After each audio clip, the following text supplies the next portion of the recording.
Hello, record collector people and everybody else. This is Matt, and I'm continuing my reviews of Paul McCartney albums in order of release. And so, with this review, we come to Flowers in the Dirt. And this album came out June 5th of 1989. Did well on one side of the ocean. It hit number one in England. Over here, not so much. It got to number 21, and that's as far as it got, which is kind of surprising, but it's also kind of not surprising. Paul didn't have very good 80s outside of McCartney 2 and Tug of War, and so having put out several, by and large, lousy albums between Tug of War and this one, I think that the general public, not the hardcore Beatles fans, but just your casual fan and your general public, had kind of lost interest in new music from McCartney, unfortunately. And so I think had this album come out in the early 80s, it would have been a huge hit, would have done a lot better sales-wise and chart-wise, and I think it would have been one of his remembered albums up there with Band on the Run and Venus and Mars and Wings at the Speed of Sound and so forth. As it is, it didn't do that great. And his albums before this, with the exception of Tug of War, and I guess Not Pressed to Play, Pipes of Peace, had done all right. But the albums after that had started just a gradual decline of airplay and chart action. And so this sort of did a little better than those, but continues that slide, unfortunately, that continues into today. And so when this album, about a year before this album came out, heard news that Paul and Elvis Costello were teaming up to write songs, and that was really good news to my ears because I was looking forward to the results. Elvis, of course, is a great musician, great songwriter, and he's sort of that Lennon-esque, the vinegar and salt to McCartney's sugar and honey. And so I was looking forward to someone that could work with McCartney and bring out his best, because much as I love Paul and a lot of great stuff in the 70s and early 80s album-wise, he does have a tendency to be lazy in his songwriting at times and some really silly lyrics. And so I was thinking that someone like Costello would be sort of like the old days with John in a way, someone that would push him, someone that if he came in with you know, playing a flute, toot, toot, toot, and I'm a dustbin lid type lyrics that would say, that's crap. You're the guy that wrote Penny Lane, Hey Jude, throw that garbage away and go write some better songs. And so that's what I was hoping. So anyway, they did, I don't know how many songs they wrote together, about 20 or so. And the results, I think some of the stuff was never officially released, but most of them ended up on this album, and a couple of them on Paul's next album, Off the Ground, and then on Elvis Costello's album Spike, which also came out in '89, had a couple of the songs, and then his next album, Mighty Like a Rose, which came out, I think, in '93, had maybe two or three of the songs from the collaboration. It kind of telling that they, after this one bout of writing together, they never really worked together again, other than they might have, I know that Costello's wife appeared on the Kisses on the Bottom album, and so Paul and Elvis might have that played on stage together and so forth here and there, but they never tried to write again. And from what I've read, they didn't really get along, even though they liked each other and had admired each other artistically. But I think they just kind of rubbed each other the wrong way when they were working together. Again, from what I've heard, I wasn't not sure, but and that makes sense too, because I can see, Paul McCartney's great as he is, he's also a legend in his own mind. Which, having been a Beatle, how could he kind of not be? But probably not the kind of person that likes somebody telling him what to do, or that something he's doing is not good enough. And Elvis Costello would certainly have no problem telling someone if they were writing songs that weren't any good. So unfortunately, it didn't last. But the other thing And like I said earlier, if this album had come out in the early '80s, I think it would have been a huge hit instead of sort of a minor hit, which is what it ended up being. Um, I also think that it's unfortunate that Paul and Elvis didn't hook up uh, in the early '80s too, because Elvis is his first album from '77 up through about '84, '85, up through Imperial Bedroom or so, all essential, great albums. And some people say King of America, but I kind of not familiar enough with that album to I've heard it, but I don't have it. Uh, so that might be up through King of America or Imperial Bedroom. And after that, Elvis kind of loses the plot. Still has some great songs here and there, but not pumping out the consistently great albums anymore. And he never really has since. With um, When I Was Cruel from 2002, I think, is a pretty solid album.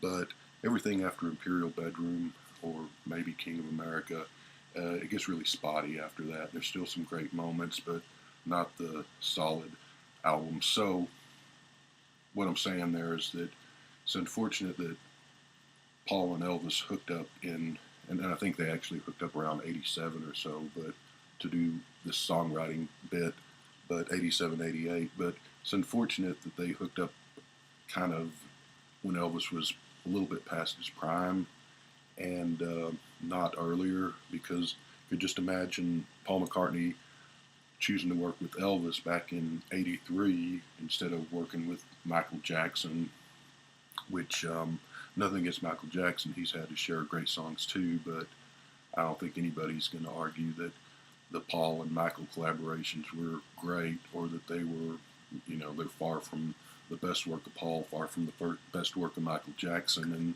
and in the overall, they were pretty namby-pamby, lame songs. Say, I've got a soft spot for it. It's a fun song. I like it, but I also realize that it's not a very good song, and the rest of the stuff they did was pretty awful. But just imagine if instead of Michael Jackson, Paul and Elvis would have hooked up in '83 when Elvis was everything he was touched was golden, and so it's a shame that that didn't happen. That it happened later, and so I don't know. Maybe in '89 it would have been cool if Paul would have hooked up with Paul Weller or Joe Strummer instead of Elvis Costello. Even Prince, which would have been highly unlikely because Prince, kind of like Paul, he doesn't like to work with people. He didn't like to work with people unless it was somebody that he could control everything. And so I wouldn't really have seen that working with them getting along too well. But it would have been interesting. But that's not to say that the Elvis and Paul collaboration didn't turn out anything good. It did.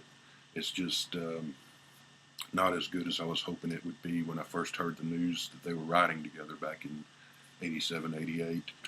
And also not to say that this isn't a good album. It's about half a good album, and it is a return to form of sorts. It's definitely the best thing he's done since Tug of War. It's way better than Pipes of Peace, Press to Play, Broad Street, and the Russian album. Not that those albums didn't have moments, but in the overall, those albums were pretty bad. So this is a pretty good album. What else? He toured with this album. I saw him on this tour, and that's why I'm kind of surprised at the fact that he was out there touring all over the world didn't push sales on this album a little more and push it a little higher up the charts. But I guess, again, by that time, I know in '76, Wings at the Speed of Sound sold like hotcakes and had a #1 single, but that was 1976, and this is 1989, and different world, different time.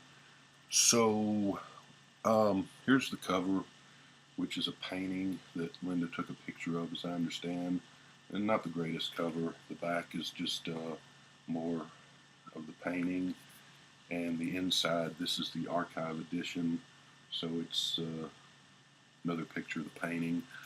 I don't have the original on vinyl, so I don't know that it was a gatefold or not originally, but it's an okay cover, nothing great. I don't know if Flowers in the Dirt is some kind of reference to the Sex Pistols' Flowers in the Dustbin line in God Save the Queen song or not, but it's an okay title, I guess. So, the, like I said, Spike, Elvis Costello album came out in February of 1989. This, of course, came out in June. Spike had Veronica and a song called Pads, Paws, and Claws that Paul and Elvis wrote. I'm not reviewing Elvis Costello albums here, but I had Spike. I don't anymore. It's an okay album. It's certainly not one of his better ones. But of all the Paul and Elvis collaborations, I would say Veronica is definitely my favorite. And that actually went to number 19 in America, the single.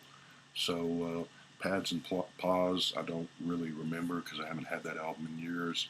I think I remember thinking it was just okay. And so that's the one that's on the Elvis album. So let's get to the songs on this album. It's side one starts with My Brave Face, which is another Paul and Elvis collaboration, and probably my second favorite after Veronica. It's a great song. It only got to number 25 in the United States, which is a shame because it's one of his really good songs, and it's as good or better than some of his huge hits from earlier years. Not all of them, but some of them. This would be his last top 40 hit, which is kind of strange because it's kind of depressing to think that this album's almost 30 years old, but his last top 40 hit until 2017 with the song he did with Kanye West, which is a shame. Anyway, My Brave Face, I love this song. It should have been number one hit. It's catchy. I love the bass line. Paul's in really good voice. It's a Beatles sounding song. I love the picture sleeve for the 45 where Paul's in the English bowler hat and he's holding a pair of glasses in front of him with the different colored lenses, and his face is, you can kind of see through one of the lenses of the glass. It almost looks like a Beatles Day picture. Really great song, though. I'm going to give it a 10. Like I should have said, it should have been a hit. Should have been a number one hit. So we move on to number two. We know to second song on side one, which is Rough Rider, which is just a kind of a slinky, slow burner, mid-tempo, kind of soulful rocker. Really nice song. It's got a good groove to it, and also what's good on this is the lyrics make sense on this song and on My Brave Face and on pretty much most of the songs on this album. So you don't get a whole lot of the silly McCartney lyrics or the nonsensical McCartney lyrics on this album, which is a huge plus. But this Rough Ride just chugs along nicely. It's kind of doesn't sound like it, but it's kind of in the same spirit of Let 'Em In, but a lot but what he was trying to do with Let 'Em In, which is a clunker of a song. This one gets it right. I give Rough Ride an 8. Third song on side one is You Want Her Too, which is another Costello-McCartney collaboration. They sing together on this one, duet, and that's really good. They really play, their voices really play nice, sound nice, really play well off each other. It's kind of got a waltz tempo through bits of it. This is, I think of The Girl Is Mine, the Michael Jackson McCartney song, which was just kind of crap. That's same subject matter, I guess, but done a lot better. And I give this one a 10. And I love the conclusion of the song, kind of the big band music at the ending of the song, really good. So fourth song on side one is Distractions. I love the first few seconds of the introduction of the song. It's very mid-'80s sounding Paul on this song, though. I guess it's a love song to Linda, obviously, I would think so. And not much here, really, but it's still a nice song, and it's pretty. It's got a little bit of a guitar part in the midway through that reminds me a bit of the guitar part in And I Love Her. It goes on a little too long, but it's just a pleasant, nice song. I give that one a 6. So we go to song number 5, side 1, We Got Married. Um, kind of a episodic picture book journey through Paul and Linda's marriage is what I'm guessing this is about. It's nice. It's a little bit boring at first, but then it picks up tempo, and the ending kind of picks up steam, and it ends. Doesn't start that well, but it ends well, and so I give that a 7. Sixth song on side 1 is "Put It There," which is obviously Paul singing to his son about the father to a son. Kind of reminds me of Here Today, the tribute to John on Tug of War. It's that sort of spirit too. If not, that's obviously a very sad song. This is a father's love for his son. That was got to number 32 in England as a single. Didn't do anything here, but short, sweet, to the point. Nice little song. I give it an 8. Side 2 of this album, side 1's pretty good. Side 2, not so much, but well, let's just get to it. Side 2 opens with "Figure of 8," which was got to number 42 in England, only got to number 92 in the United States. It's a good little song. It opens his live album, Paul is Live, I think. I think it's Paul is Live. And it's catchy, it's fun. I give it a 7. Now we go to number 2. Song on side 2 is called "This One," which was a single also. It got to number 18 in England. Don't think it did anything here. This is just one of those random 80s love ballad songs that sounds like there was a million of them out in that decade, and this just sounds indistinguishable from all the rest. It's just this bland song. I don't care too much for it. I give it a 4. Number 3 on side 2, third song, is "Don't Be Careless, Love," which is another Costello-McCartney collaboration. Okay song, okay vocals. It's just background music. There's not much to it. I give it a 5. Don't really care for that one too much. These last two sound like something that could have been on Press to Play, or Give My Regards to Broadway, or Pipes of Peace. So just reverting back to that mid-80s, not very interesting McCartney sound. Number 4 song, "The Day Is Done." It's got a little bit of a funereal dirge quality to it. It's about regrets, I think, or it's maybe, on the other hand, about not having regrets and just moving on with life. Nice song. I give it a 6. It's one of those songs that's nothing wrong with it, but there's nothing great about it either. Fifth song on side 2, "How Many People." It's a breezy song without a whole lot of substance. It's about people living free. I don't know whether he was situation in China in 1989 or just places where people were generally repressed, or if that's what he had in mind at all. But it's a little bit of reggae, nice trumpet, nice little bits of guitar and piano. It's not a great song, but it does kind of sneak up on you and grows on you over time. I give it a 7. It's pretty nice song.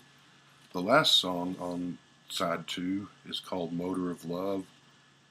It goes on for about 6 minutes, and really don't know what to say about that song other than it's a pretty boring song, and I just don't care for it much. I give that one a 3.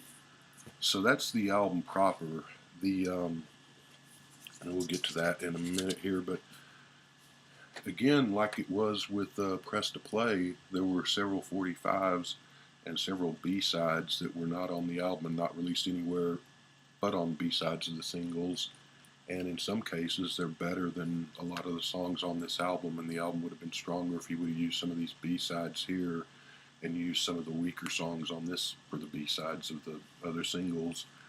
And again, he really needs to put out an album, just all those B-sides and non-album songs, and just sort of odds and ends, I think, because he's got some really good stuff, some real gems out there that no one's familiar with, and would make a great collection, I think.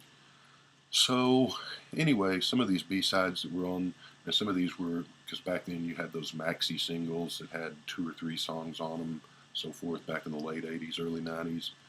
Flying to My Home is a strange, kind of tinny sounding rocker with cool, weird, different vocal from Paul.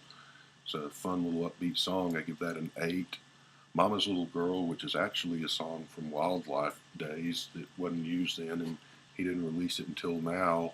Um, it's nice, kind of singing about his daughters that were really young at those in those days. Uh, kind of just a ballad. I give it a 7. It's a good, fun, upbeat song, which would have worked well on Wildlife because it's better than a lot of cuts on Wildlife too. But especially because he's got Put It Here about his son James, who would have been, I don't know, would he have been about 10 at the time when this came out. And then you've got a song from 15, 20 years earlier when he's singing about Mary or Stella or whichever one when they were a baby. So you'd had a song about his daughters and a song about his son. So that should have been on the album. Same time next year is another B-side, which was actually uh, dates back to 1978 or so. It was supposed to be the theme song of the movie by the same name with Ellen Burstyn and Alan Alda, which I don't know that I ever saw that movie. I don't remember seeing it. They didn't use it for the movie, and so it comes out here. It's okay. It's got a nice vocal. Not much to it. I give that one a 4. Um, I'm going to mispronounce this, but "Where Is the Sun" is what it is, but it's "Est le Soleil," I think, which is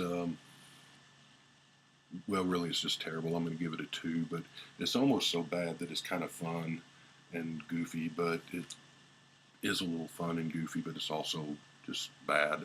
So I give that one a 2. But things improve. The Loveliest Thing is a nifty little love ballad with an adult contemporary sound. It's really great. It's a 9.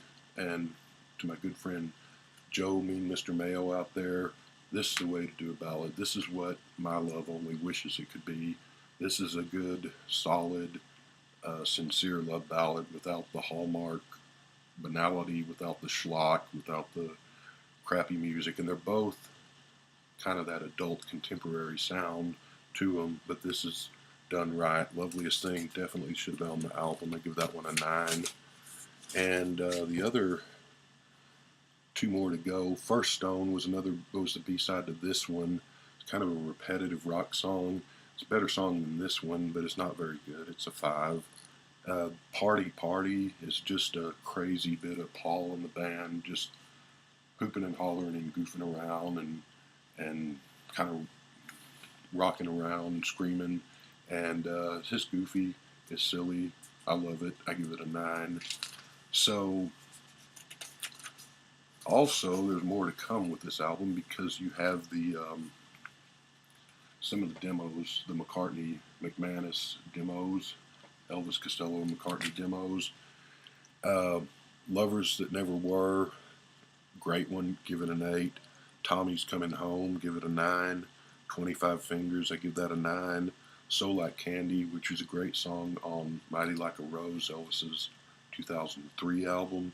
This is I like the version on Elvis's album probably better because it's the full song. Here it's just the guitar singing in the demo, but it's still really good. And it's still good enough to get a 9 in the demo state. You Want Her Too, which of course was on, got a 10 on the regular album here for the studio version. But I like the demo enough to give that a 10 too. It's a little bit different. It's a lot of fun. That Day Is Done is another one that is on the regular album that I wasn't that crazy about, but the demo's a little bit better. I'm going to give it a 7.5 as opposed to a 6 for the studio album. Don't Be Careless Love is again better than the album version. 7. My Brave Face, not as good as the studio version. It's fun. I'll give it a 7, but of course I gave a 10 to the regular released version. And Playboy to a Man, which was on Elvis's, I think it's on Mighty Like a Rose too. I believe it's on the Elvis album. Maybe it's on Off the Ground. I could have that completely wrong. It's okay. I give it a 7. So, yeah, Return to Form.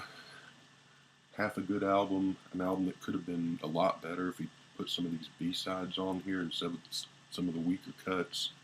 And good album, and it deserved better than to get to number 25 on the charts. And it's a shame that Paul wasn't still, music was starting to change by 1989, and what was on the radio, MTV had gone to hell by that time. Radio had pretty much gone to crap by that time, and things get a lot worse in the 90s. And so it's kind of not surprising that he wasn't getting airplay and still doesn't get airplay like he had back in the 70s and early 80s. Corporations kind of ruined music in a lot of ways, and so it's a shame, but it is what it is. It's a good album, a little bit forced. I know that even Paul knew after Press to Play and the Russian album that he wasn't selling that well anymore, and that something had to change. And those he probably realized those albums weren't very good. So there's something about this album that's always been a little off, and I never could put my finger on it. Maybe it's just a little too forced because he knew he was really trying to make a good album and have a hit, and maybe he just pushed it a little too good, a little too much. And the writing with Elvis didn't exactly. Some good stuff came out of it, but it wasn't as good as people had hoped it would be. And like I said, maybe if they'd written together 5 or 6 years earlier, would have been a lot better than this. But there is some good stuff there. There's some good stuff on this album. This is a return to form. And from here on out, with a couple of exceptions, his albums will be pretty solid and pretty strong. Definitely a lot better than what he was doing in the early to mid 80s, and less and less people would pay attention to his new music since from this point on, unfortunately, which is a shame because he's done some really good stuff from this point to now. But yeah, it is a return to form. It's a pretty good album as it is. It's about half a good album, I'd say, and I would give this a 7.5. And yeah, it's a good one. And we'll be back with the next one when I'm back. Have a good weekend.